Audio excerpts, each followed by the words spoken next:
बुरा जो देखन मैं चला, बुरा न मिलिया कोय। जो दिल खोजा आपना, मुझसे बुरा न कोय। आपकी असफलताओं के लिए जिम्मेदार कौन है? आपके माता पिता, जो चाहे तो है कि उनके बच्चे खूब नाम रोशन करे, खूब आगे बढ़े, लेकिन वही माता पिता ये कभी नहीं चाहते कि उनके बच्चे रिस्क ले, कुछ ऐसा कर दिखाए जो पूरी इस दुनिया में किसी ने नहीं किया हो। भारतीय माता पिता तो यह चाहते हैं कि उनके बच्चे घर के अंदर ही रहे, दिन भर घर के अंदर रहे और कुछ ऐसा कर जाए जो कि पूरी दुनिया में उनका नाम हो। या फिर हमारा एजुकेशन सिस्टम, जो कि लॉर्ड मैकॉले ने 1835 में सिर्फ इसलिए बनवाया था ताकि वो हमें मानसिक रूप से गुलाम बना सके, उसकी हर बात को वो हमसे फॉलो करवा सके और उसमें अपना कोई भी दिमाग नहीं लगाए, और आज हो भी यही रहा है। जब भी हमें व्हाट्सएप पर कोई भी न्यूज़ आती है, चाहे वो फेक हो, हम अपना बिना दिमाग लगाए, बिना सोचे समझे उसे फॉरवर्ड करने में लग जाते हैं, क्योंकि हमें एजुकेशन सिस्टम ने सेल्फ अवेयरनेस जैसी कोई चीज़ सिखाई ही नहीं है। हमारा एजुकेशन सिस्टम तो हमें इतिहास रटना सिखाता है, ना कि इतिहास रचना। और सबसे बड़ी डैक की बात तो ये है कि जिस एजुकेशन सिस्टम में हम पढ़ते हैं, हर दिन जहाँ जाते हैं वहीं पर हमारा राष्ट्रगान, जो कि जन गण मन अधिनायक जय हे है, हम उसे गाते तो है, लेकिन कई भारतीय को उसका मायना ही नहीं पता। या फिर जिम्मेदार है हमारी सरकारें, जहाँ यदि एक युवा सरकारी नौकरी पाने के लिए निकलता है तो उस एक नौकरी को पाने के लिए उसको अपने जैसी लाखों युवाओं के साथ प्रतिस्पर्धा करना पड़ता है। चलिए मान लेते हैं ये सब आपके असफलता के लिए जिम्मेदार है, लेकिन कई सालों से इन्हें जिम्मेदार ठहराने के बाद भी क्या आप सफल हो पाए? नहीं, बिल्कुल नहीं, और हो भी नहीं पाएंगे।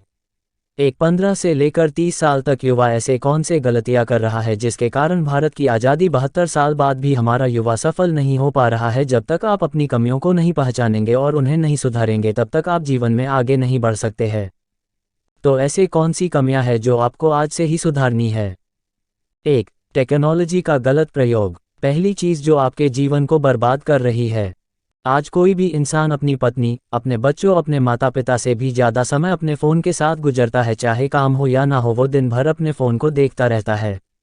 ऐसा क्या है इस फ़ोन में? हर इंसान के फ़ोन में 5 से 6 ऐसे एप्लीकेशन होते हैं जिनमें वो दिन भर लगा होता है। हर कुछ देर में उन्हें वो खोलता है, फिर बंद करता है, खोलता है, फिर बंद करता है। उसे ये बात बहुत अच्छे से पता है कि इसे उसका बहुत सारा समय बर्बाद हो रहा है, लेकिन उसके बाद भी वो ये करता रहता है। 2. युवाओं का रिलेशनशिप। दूसरा सबसे बड़ा कारण है कि आज के युवाओं का रिलेशनशिप जो साल में मौसम की तरह कई बार बदलता है।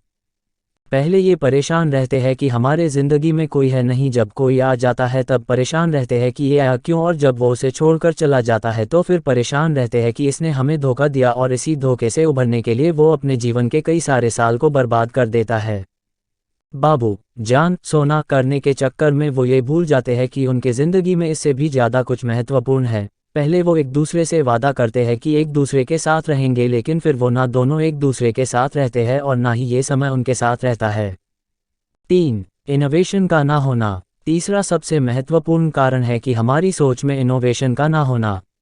आज हम भारतीय बहुत ही फक्र के साथ कहते हैं, और होना भी चाहिए, कि हमारे सुंदर पिचाई गूगल के सीईओ है, सत्य नडेला माइक्रोसॉफ्ट के सीईओ हैं, इंदिरा नूई पेप्सी के सीईओ हैं, और ऐसे बहुत सारे भारतीय विदेशी कंपनियों के लिए बहुत अच्छा कर रहे हैं। लेकिन आज हमें और हमारे देश को इस बात की ज़रूरत है कि हम ऐसे कंपनियों में नौकरी करने की बजाय ऐसी कंपनियां खुद खड़ी करें। लेकिन हमारे देश में तो उल्टा ही हो रहा है। फ्लिपकार्ट और पेटीएम जैसी बड़ी कंपनी बनाने के बाद भी हमने उनका मालिकाना हक विदेशी कंपनियों को दे दिया। यदि हम ध्यान लगाए कि बड़ा नौकर बनने से अच्छा है कि हम छोटा मालिक बन जाए, तो हम अपने लिए और अपने देश के लिए बहुत कुछ अच्छा कर पाएंगे। खुद की गलतियों को जानने के बाद भी तब तक काम नहीं बनेगा जब तक हम उन गलतियों को सुधार ना ले। 4. करके दिखाने में भरोसा रखे। मेरी ये बात हमेशा याद रखना कि इस दुनिया को सुनाई कम और दिखाई ज़्यादा देता है, इसलिए आप बोलने की अपेक्षा करके दिखाने में भरोसा रखें। कई बार आप अपने फैमिली पर गुस्सा हो जाते हो कि वो आपकी बात नहीं मानते। क्यों माने? सालों से आप सिर्फ बोलते तो आ रहे हैं कि मैं ये कर डालूंगा, वो कर डालूंगा, लेकिन आपने उन्हें करके नहीं दिखाया। जिस दिन आप उन्हें करके दिखा देंगे, सिर्फ फैमिली नहीं पूरी दुनिया आपकी बात मानेगी। 5. खुद के साथ एक्सपेरिमेंट करें। आपको अपने साथ एक्सपेरिमेंट करना होगा। दुनिया जरूर कहती है कि एक लक्ष्य बनाओ और उसे हासिल करके दिखाओ, लेकिन उस एक लक्ष्य को बनाने से पहले आपको कई बार अपने साथ एक्सपेरिमेंट करना होगा।